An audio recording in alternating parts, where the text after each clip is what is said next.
Hello and welcome to episode 4 of Reference Wednesdays. A small celebration is in order because I managed to keep up with the schedule for 4 weeks in a row, which is pretty great. Yes, massive accomplishment for me. Okay, so if you're new to this channel, in this video series I use photo reference packs by Studio Graphite to study the human figure and talk about it with you guys. Alright, so I'm very pleased with the fact that I was able to dedicate time to studying thanks to the commitment that I made to the series and making videos. But I also noticed that so far it's been pretty much nothing out of my comfort zone. Every time I pick a pack to study from, I always just gravitate toward things that I am already super familiar with, and so for the last couple of sessions of my warm-ups/studies, I decided to make it a bit more challenging and inch toward something that's less of a comfort zone for me. So I did not jump straight into drawing muscular men, which would have been as far from my comfort zone as I could possibly go when it comes to figures, but I did decide to just inch toward that, and the pack that I picked as a result is this one. Dynamic female character pose reference pictures, perfect for character design, illustration, and concept art. I'm pretty sure there's a bunch of other packs that are kind of named similarly, but I will include a link in the description, which actually reminds me, I also have a 20% discount code if you are interested in this pack or any other pack from Studio Graphite, and links are, as always, in the description below, as well as all the other information that you might want to find about my equipment and whatnot. So the absolutely beautiful model in this pack has a very sturdy and muscular body type. Definitely completely out of my comfort zone, guys, and yeah, it was actually a pretty big challenge, and I normally would keep these types of results to myself, but I will show it all to you, which is also out of my comfort zone. Anyways, okay, so here are some things that I thought about at length during these 2 study sessions. The study sessions were about like an hour something, like anywhere from an hour to an hour and a half, and I just did them on 2 separate days. So yeah, that tends to be about the length of my typical warm-up session. So yeah, the first thing I wanted to talk about is patience. Nothing groundbreaking, to be honest. Yeah, it takes time to warm up, even during the warm-ups, and of course during my study session, I want to see some satisfying results, which is totally normal. That is a big part of the process, to feel like you're inching towards something that you want to accomplish that takes you closer towards your goals. So when I step out of my comfort zone, though, these satisfying results are a lot more difficult to get to, and so I had to think about the value of patience when studying these poses.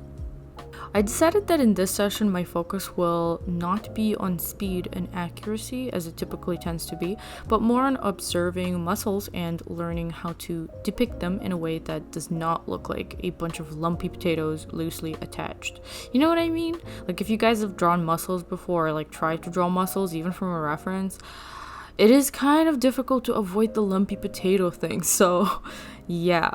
The incredible thing about the human body, in my opinion, is that it contains so much functional and beautiful design within it. However, it can be a serious challenge to be able to visually locate it, especially when you're looking at a photo, and especially when you don't really know every muscle in the body or its functions, like myself. So I focused on observing the muscle masses and how they interlock with one another, at least as far as I could tell from looking at the surface of the model's skin in these already flattened photos. I didn't sweat about the time that it takes in each pose, and after about an hour, which was like 4 to 5 drawings, I finally was able to produce one I'm actually kind of happy with. And so the patience definitely paid off. And I was pretty frustrated at the start, and the more I let go of my need for instant gratification, the closer I got to being able to achieve a drawing that actually brought me some satisfaction. So in essence, The point that I'm trying to make here is that when you tackle drawing something you're not familiar with, it's important to remember that the results from these types of study sessions will be much slower than if it's something that you already know how to draw. So it really pays off if you kind of go easier on your expectations and try to focus more on just sticking with it rather than getting too frustrated at the lack of instant results and then giving up, because I've actually done that many times in the past where I would just get too frustrated and the frustration would kind of bleed into boredom, and so I would just cut it short and just move on to doing something else.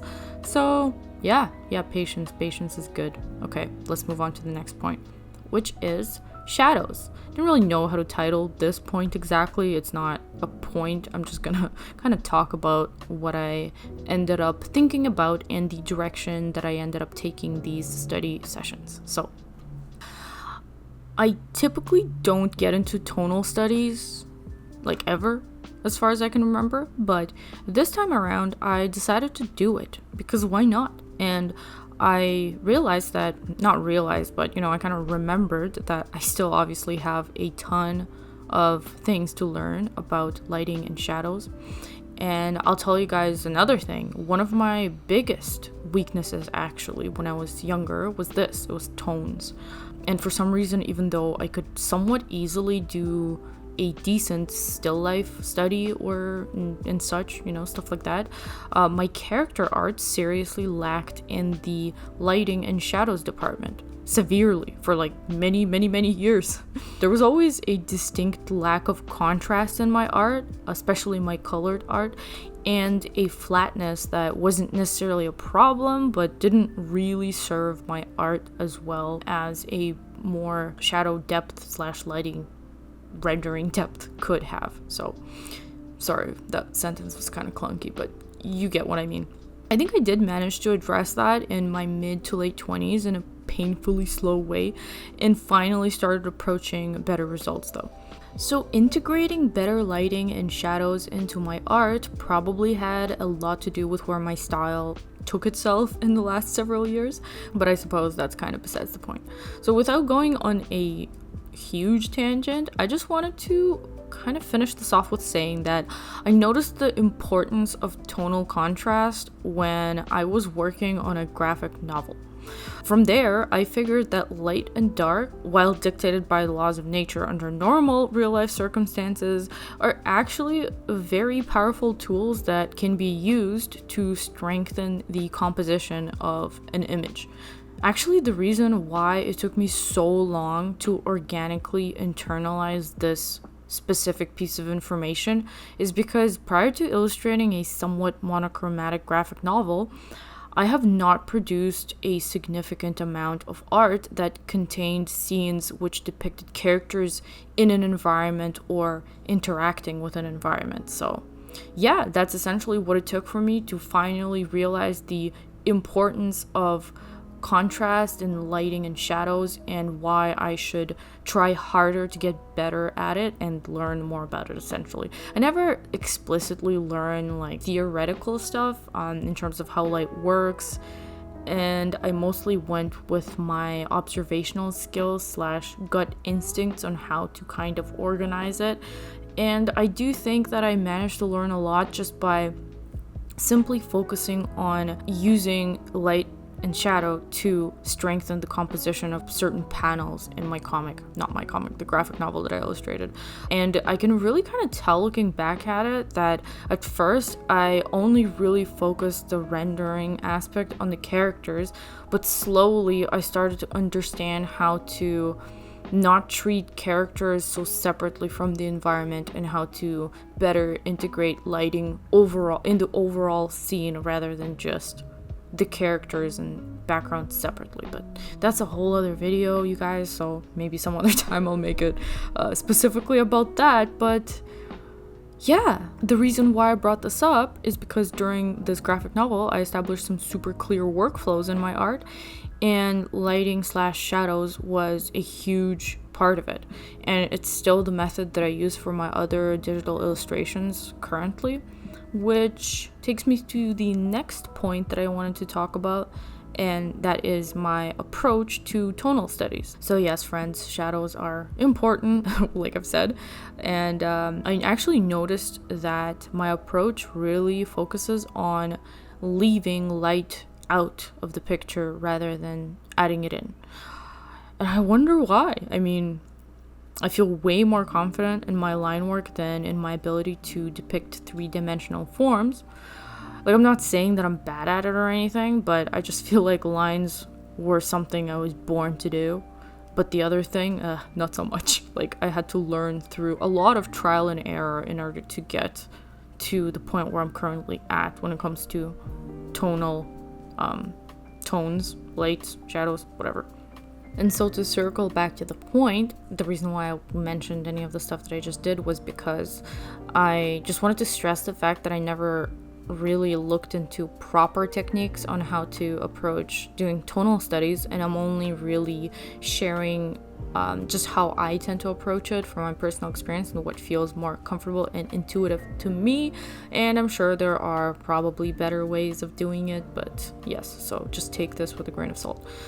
So yeah, I figured I'd share a quick summary of how I approach doing tonal studies is in order. And of course, I start with a clean and light sketch of lines only, focusing on shape design and proportions, etc.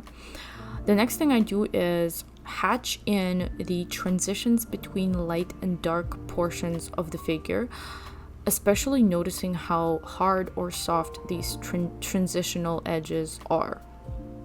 Like I mentioned, my instinctive approach is to focus on leaving out the light, and thus I don't start with a 50% gray background like many painters do, and I just roll with the white or beige canvas and add more and more shadows to the figure. So once I roughly depict all the obvious transitions from stark light to dark, I then move on to a bigger brush size and add some tones on a separate layer. I block in the darks and fade them out with the smudge tool where necessary. Probably in a similar way that people would use a smudge stick with graphite, although I've never actually used those things much before. I hate getting my hands dirty while drawing, man, so yeah, just not my thing. Anyways, the next step is to introduce a darker tone, this time paying more attention to the nuances, which are now pretty easy to spot, to see within the figure, because I have already divided the basic light from dark. Every time I block in tiny parts of the darker tone, I always have these questions in the back of my mind. And these questions are, does this help define and clarify the form? And does this look good?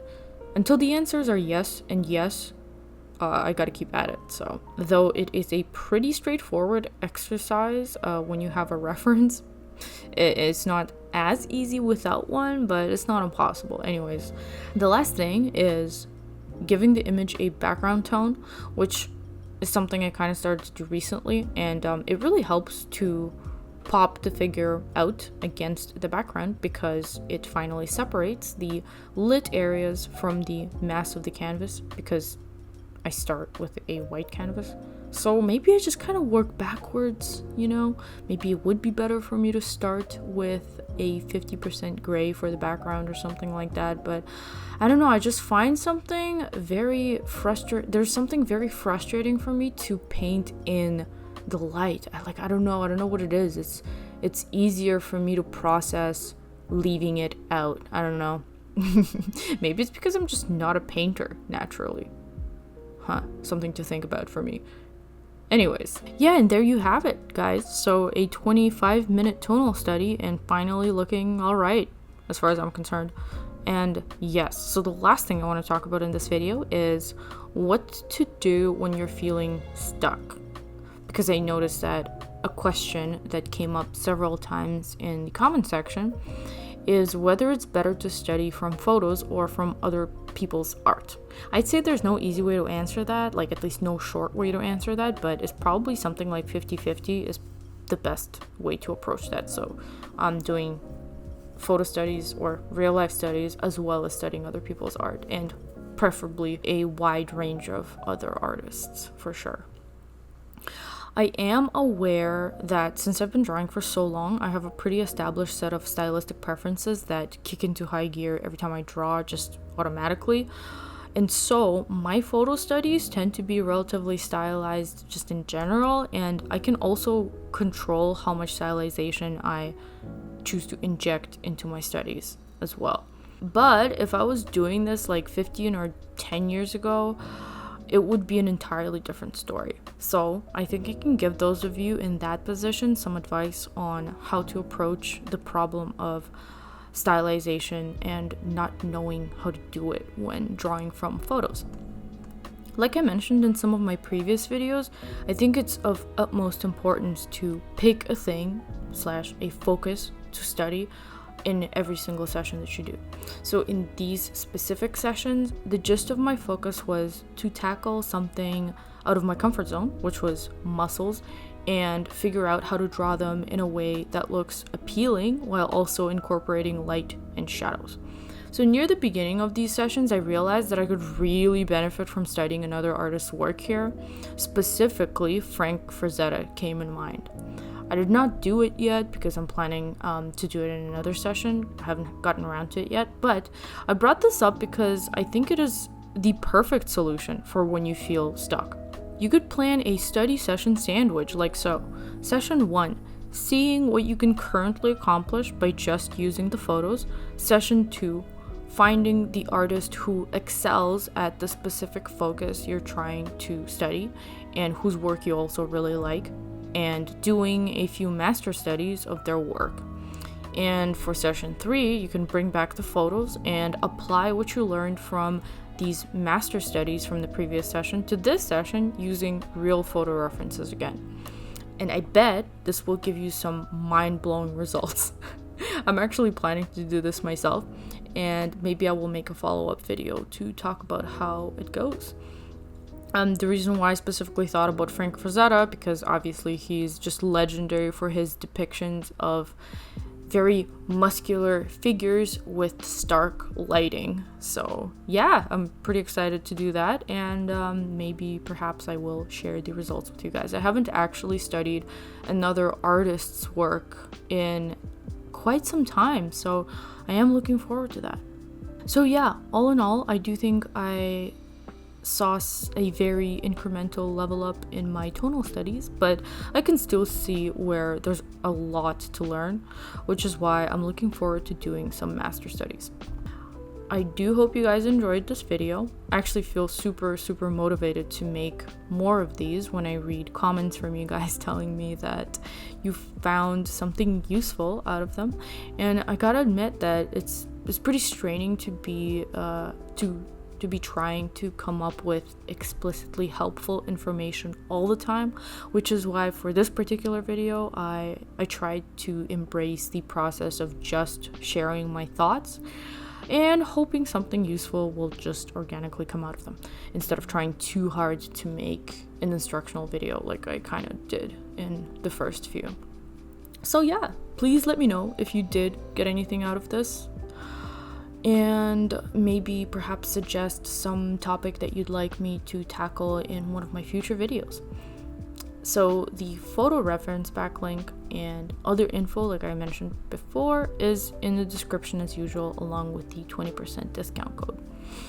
And yeah, I will see you in my next episode. Hopefully I can continue on this streak and always be on time. Yes.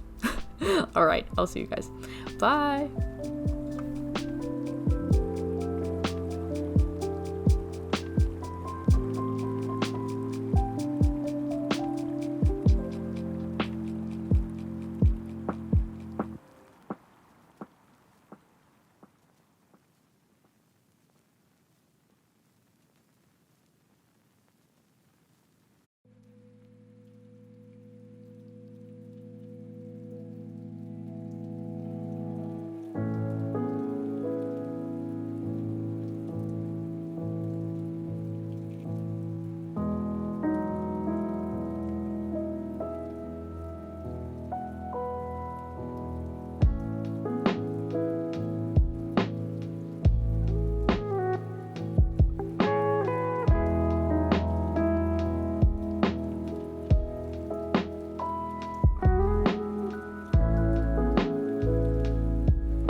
you.